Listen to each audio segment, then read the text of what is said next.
আপনাদেরকে একটা উদাহরণ দেই।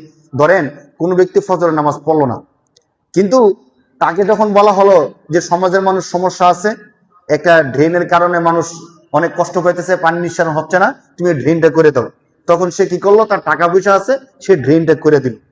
এখন সমাজের মানুষ সবাই তাকে বাহবা দিচ্ছে, মাশাআল্লাহ অমুক দানবীর আমাদের ড্রেনটা করে দিছে।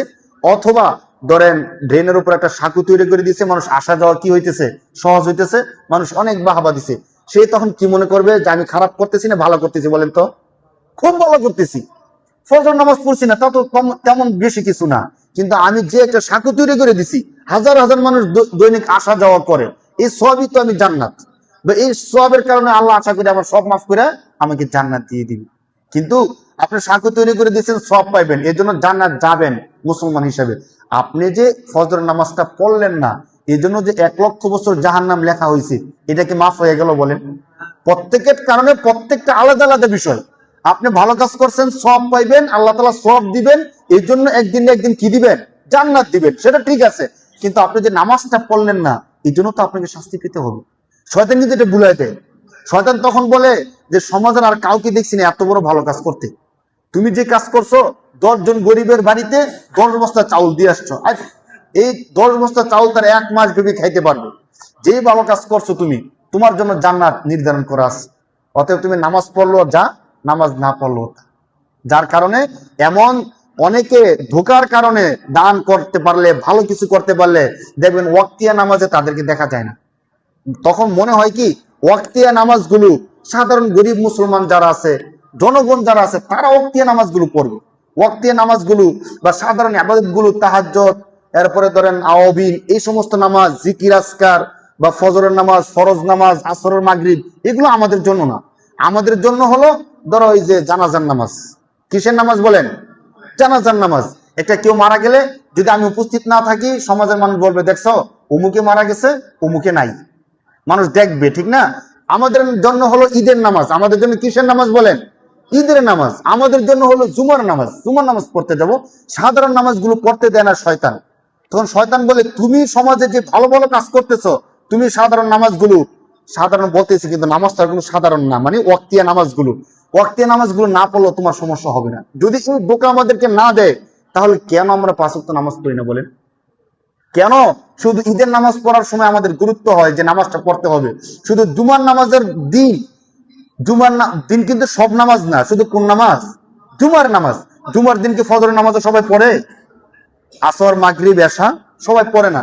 কিন্তু আপনাদেরকে একটা সত্য কথা বলি, আল্লাহ পাক রব্বুল আলামিন হাশরের ময়দানে সর্বপ্রথম কিসের হিসাব নেবেন বলেন? একটু কথা বলেন, সর্বপ্রথম কিসের হিসাব নেবেন? জুমার নামাজে না 5 ওয়াক্ত নামাজে?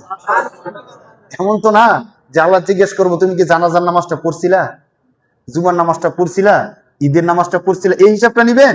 আচ্ছা আপনাদেরকে আরেকটা তথ্য দেই, জানাজার নামাজ যে আমরা পড়ি, জানাজার নামাজটা ফরজে কিফায়া। আপনারা জানেন কিনা বিষয়টা? জানাজার নামাজটা ফরজে আইন না ফরজে কিফায়া?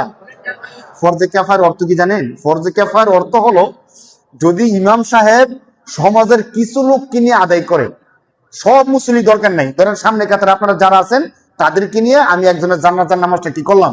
পড়াই দিলাম, তাহলে আপনার পিছনে যত মুসল্লি আছেন সবার পক্ষ থেকে নামাজটা হয়ে যাবে, আপনারা পড়তে হবে না। আপনারা যে পড়েন নাই এজন্য আল্লাহ ধরবে না, এর নাম হলো ফরজে কিফায়া। বুঝছেন কিনা মাসালাটা? যদি ইমাম সাহেব কিছু মুসল্লি নিয়ে জানাজার নামাজটা পড়ায় দেয়, সমস্ত মুসল্লিদের পক্ষ থেকে নামাজ হয়ে যায়। আর আমরা যে নামাজটা মিস করতেছি, ফজরের নামাজ, জোহরের নামাজ, আসরের নামাজ, মাগরিব, এশার নামাজ, এই নামাজগুলো হলো ফরজে আইন। এই নামাজগুলো কি ভাই? ফরজে আইন মানে কি? ফরজে আইন মানে হলো মৃত্যু আসার আগ পর্যন্ত, কি আসার আগ পর্যন্ত? অসুস্থতা না, দুর্বলতা না, কিচ্ছু না, মৃত্যু আসার আগ পর্যন্ত এই নামাজটা পড়তেই হবে, পড়তেই হবে এবং পড়তেই হবে। এর নাম কি বলেন? ফরজে আইন। আপনি চিন্তা করতে পারেন আল্লাহ রাসূল 2 জন সাহাবীর কাঁধে ভর করে মসজিদে গিয়ে নামাজ পড়ে। কি বলছে মাসালার মধ্যে? কোন ব্যক্তি যদি পারে দাঁড়ায় দাঁড়ায় নামাজ পড়বে, যদি দাঁড়ায় নামাজ পড়ার ক্ষমতা না থাকে, অসুস্থ হয়, সে বসে বসে নামাজ পড়বে। যদি বসে বসে নামাজ পড়তে না পারে, সে শুয়ে শুয়ে মাথাকে ইশারা করে নামাজ পড়বে।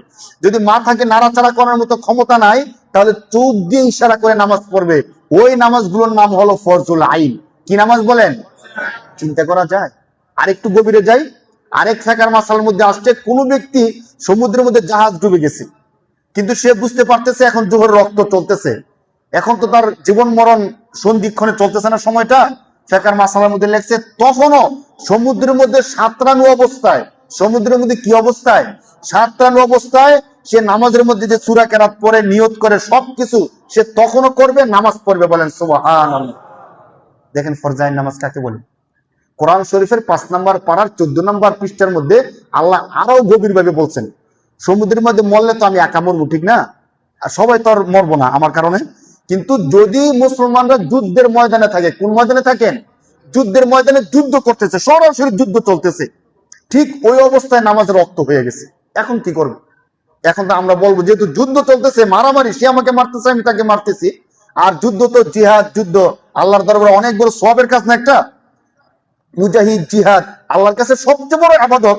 তো একটা ইবাদত তো আমরা করতেছি, নামাজ একটা ইবাদত, ওইটা না হয় পরে করলাম। আল্লাহ বলতেছে না, এমন কঠিন অবস্থা, শত্রু আক্রমণ করতেছে, তুমিও আক্রমণ করতেছো, তখনও যদি নামাজ রক্ত হয়, আল্লাহ কি বলছেন 14 নম্বর পৃষ্ঠা আপনারা একটু দেখেন। আল্লাহ বলতেছেন তোমরা তখন দুই দলে ভাগ হয়ে যাও, একদল শত্রুর কাছাকাছি থাকো, শত্রুর সাথে যুদ্ধ করো, আরেক দল নামাজ পড়তে চলে যাও। আবার এই দল যখন নামাজ পড়ে আসবে তখন আরেক দল কি করো, যাও তাদের সাথে যুদ্ধ করতে, আরেক দল এসে নামাজ পড়ো। সুবহানাল্লাহ। এর নাম হলো ফরজাইন, এর নাম কি বলেন? আর আমরা আমরা কাকে ফরজাইন বানাইছি জানেন? জুমার নামাজটা পড়তে হবে, জানাজার নামাজটা পড়তে হবে, ঈদের নামাজটা পড়তে হবে।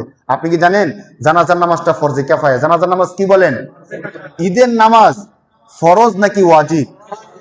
চিন্তা করে দেখি কোন নামাজ আমরা ছাড়তেছি, কোন নামাজ আমরা ধরতেছি। তাহলে যদি আমরা একটু চিন্তা করি যে আমাদের এই জীবনটা তো শেষ না, এই জীবনের পরে অনন্ত অসীম একটা জীবন আছে, যেই জীবনের কথা আল্লাহ কোরআনে বলছে। আল্লাহ কোথায় বলছে ভাই? কোরআনে বলছে। কথাগুলো সত্য নাকি মিথ্যা? 100% সত্য।